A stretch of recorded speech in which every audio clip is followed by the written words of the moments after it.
Welcome to Mindless Entertainment. My name is Jesse Milestone, and Elizabeth Banks is a fucking tard.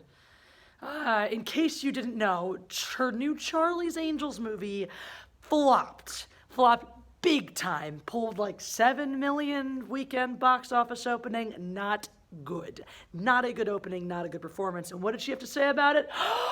Blame the men. That's right. It's always the men's fault. This excuse is getting about as tired as the dog ate my homework. Was there a backlash against Rian Johnson's Last Jedi? Because of the men. Why did Ghostbusters 2016 fail? Because men. Why did any movie with any woman in it ever fail? Because men. That's right. It is men's fault. No, God forbid we should take ownership over the garbage we put on screen, which she did in a tweet, but then went around and was like, no, it's the men's fault. Men have to see it. So in various statements about this movie, it was something to the effect of, well, people need to go buy tickets because otherwise it's going to reinforce the stereotype that women can't lead action movies and that would be terrible. No, when you make a crappy action movie with women as the lead, that's how you reinforce the stereotype that women shouldn't be in action movies. Where did we lose this concept that we need to actually make a good product? This whole justification is, women have to go buy tickets. People have to go see this movie. It has to make money because politics, because social politics, because identity politics. So you have to go see it because otherwise sexism. And if you don't go see this movie, sexism. How about this? Make a good damn movie and we'll go see it. It's not that difficult. This is a tried and true formula that has worked since the beginning of movie making. Since before that, when people created plays or wrote poetry or books. Make a good product. People will buy it. Wow, it's like that's how capitalism works or something. It's not that difficult. And when she went on in this whole blaming the men thing, let's examine. Let's just try to examine the logic in the excuses that Ms. Banks is making for her flop of a reboot. Yeah.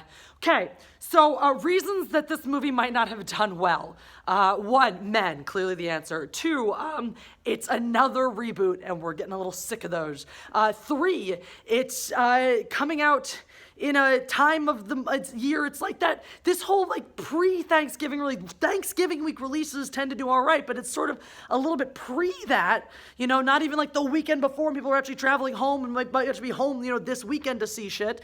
Before that, also, I remember seeing the trailers for this months ago. I didn't even know when it was freaking coming out. I know one person who's seen it 8,000. He's single-handedly probably, responsible for half of the box office at this point. But aside from that, the rest of us who don't religiously follow this movie or Kristen Stewart might have just missed that it was even out. I didn't even know when it was coming out. So marketing could be a reason. The fact that one of your leads is the aforementioned Kristen Stewart, who hasn't done a mainstream film in God knows how long, and is not exactly a Hollywood darling. That's, a big box office. If Scarlett Johansson was your lead angel or one of your main angels, guarantee this would have made at least double the box office, just because that's it. It's, oh my God, sex appeal. If you want people to, any action movie has a sex appeal factor. Because guess what? If you're just selling it to the men, they're not going to make money either. Look at action movies led by men. They are attractive because that's the way that guys who really want to go see John Wick, for example, and whose girlfriends are and I really like action movies, but then he's but it's Keanu Reeves. Now she's on frickin' board. Why do you think Aquaman made $1 billion? Because women went to see that movie 1,000 times for abs. Jason Momoa's abs. That's sex appeal matters too, and that's not a sexist statement. Oh no, we can make a movie without attractive leads. No, not a mainstream action film. You can't do that with a non-attractive male lead either. We go for sexy men. Men go for sexy women. It's just the nature of the beast. Now, I personally, the side of me that might be a little gay thinks Kristen Stewart looks pretty hot with short hair. But guess what? I'm not gonna go see a movie because I'm not gay enough enough to be like, I'm going to see it for Kristen Stewart, and you're not going to make box office on lesbians alone. So like, and I don't even remember the names of the other people in it. I guess they're pretty sure, but they're not these big names. When you want a headline, look at the last Charlie's Angels, Drew Barrymore and Cameron Diaz. These are names people know that they knew then. They're people who have a star power, who have a pull for the box office. It's just, which by the way, Elizabeth Banks, people don't believe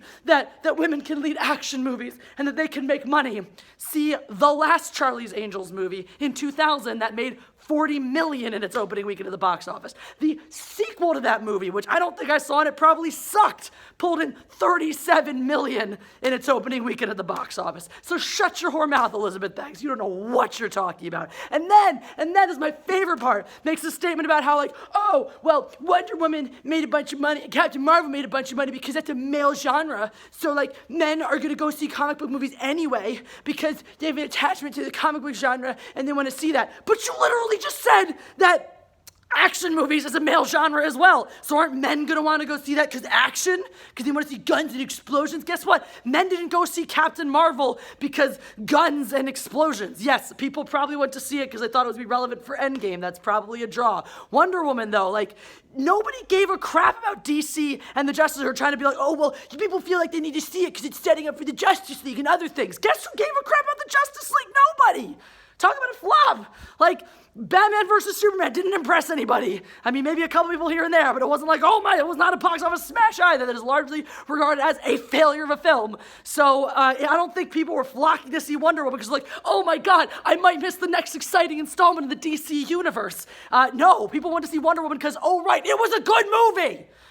And yes, I'll buy the excuse that, people went to see Captain Marvel because of the relevance to the story and building to Endgame and whatnot, but Wonder Woman does not have that same level of pull to it. It was just a good goddamn piece of cinema. Shocking.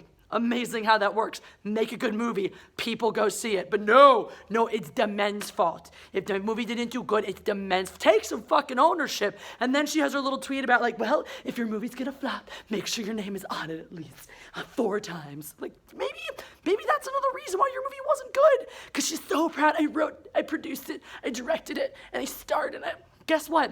There's a reason that those jobs are usually done by different people. And when they're done by the same those jobs are done by the same person, Ryan Johnson, sometimes your movie loses out because let's see, you wrote it and directed and produced it. So who was actually above you to stop you and be like, whoa, lady, maybe this idea is not a good one. Like maybe this is not going to work out in your favor. Nobody. And when you remove that element, when you remove that oversight, when you remove that collaborative process of filmmaking, guess what? The product suffers. But no, logic cannot apply. Why is the onus on me as a poor, underprivileged, ridiculously famous woman? Why is the onus on me to do all the work and create a good product? Because you put it on you. And now you don't want to take responsibility that your product might just suck. Like that maybe somewhere in the process of writing the script and having the control of the direction of the film and throwing yourself in the film and being the bankroll behind the film and therefore making a lot of the marketing decisions regarding the film, maybe somewhere in that process you didn't have enough energy or competence or whatever to hold that all up. And I don't care how good of a filmmaker you are, that's too many roles. No, don't run around being proud of the fact that you're a control freak who had your hand in every piece of the pie on this project. Acknowledge that that's probably one of the reasons that it effing failed. Like, why is this so difficult? You are already in this position. This I don't understand about the filmmakers who want to go blame men, blame people, blame this, blame that. You are already an A-list celebrity, huge name, tons of money. You're going to survive this flop. You're going to weather this flop. Charlie's Angels sucking is not going to kill your career, Elizabeth Banks. So what is so fucking hard about coming out and saying, maybe I didn't make a great movie? About looking inward and saying, maybe I need to examine what I did as a filmmaker to create a flop, as opposed to, it's just the white men, it's all their fault. Men can't be responsible for everything terrible in the world. I know it's really easy to want to blame them for that, but I'm pretty sure they're not responsible for most of the California wildfires or for the fact that, when someone starts a fire, it goes crazy because California. Pretty sure they're not responsible for hurricanes in the oceans just crushing the Caribbean and whatnot. Pretty sure they're not responsible for famine in Africa. They're not. That's not a lot of still not a ton of white people over there. So you can't blame them for everything. They're not responsible. White men are not responsible for what's happening in Hong Kong right now. They're just not. They're not responsible for the bees. Well, that company that makes insects, that could be a bunch of white men. So maybe white men are responsible for the bees dying. But bees, we'll blame white men for the bees. But you can't. It's not their fault for everything. They didn't do all of it. It's some point. And that for me, it becomes the opposite of feminism. If you want to claim all of your successes, all me, I did all myself, but every time you fail, it's because the white men stopped me. It doesn't work that way, lady. It does not work that way. And that is an incredibly, for me, anti-feminist perspective to sit there and just want to blame everyone else for your shortcomings and your failures. No, a real strong woman owns her mistakes. A real strong woman accepts the fact that she is flawed as well, that she's not perfect. Doesn't buy into this ridiculous narrative that women are somehow godlike creatures that never make mistakes. We do all the time. And to sell us as any less than that is to take away our power, to take away our agency, is to take away what makes us as great as we are. So I'm sorry, if you can't sit there and own your own bullshit, your own mistakes, if you can't sit there and say, yeah, this one's on me, maybe I messed up, maybe I overreached myself on this project, then you are not a strong woman. I don't want to hear another word about it. And that's what I wanted to talk about. So yeah, this is my fencing club where I teach children fencing. So that's why it's just weird. I was just at work and had to video.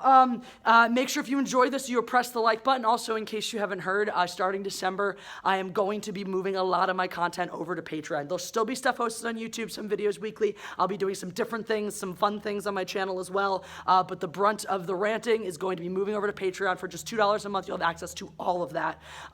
So make sure you check that out. I'm just not gonna play ball with YouTube anymore, because you know what? I'm sick of putting into a relationship more than I'm getting back. So make sure you check out that. I'm looking into subscribe stars. Well, I know some of you have moral issues with Patreon. I understand that. So that's what's happening. Make sure still that you're subscribed to YouTube so you don't miss any notifications, so you always know what's going on. And the videos that are hosted up here, you can check those out as well. Check out the video popping up here. It's going to be called Get Involved with Me. That'll tell you a little more about the Patreon. Get you hooked up with the link there. There's also my PayPal if you want to ever directly contribute to me, because YouTube certainly don't like to do that. And my Teespring, there's links down below. There's tell you more about that in that video as well. Right now, Hanshot first, Hanshot1ST, will get you 15% off my Teespring catalog from now until the end of the month. So make sure you get your Jesse merch. And follow me on social media, on Instagram, Mindless Entertainment, on Twitter at Jesse Milestone. Don't forget to follow at Team Jesse. It's the official Jesse Milestone Twitter fan account. I'll be doing a lot. The person who is not me who runs that, and I will be doing a lot with that account moving forwards, and some of the Jesse personalities. And then make sure you're subscribed to LA Cheesesteak Reviews. It's a new channel working with me and my fellow Philly transplants. We just had a great meeting about the future of that show. So expect new things coming in the new year. And it's a fun show. Cheesesteaks, they're bad in LA. It's funny. So yeah, love you guys, and God Empress out.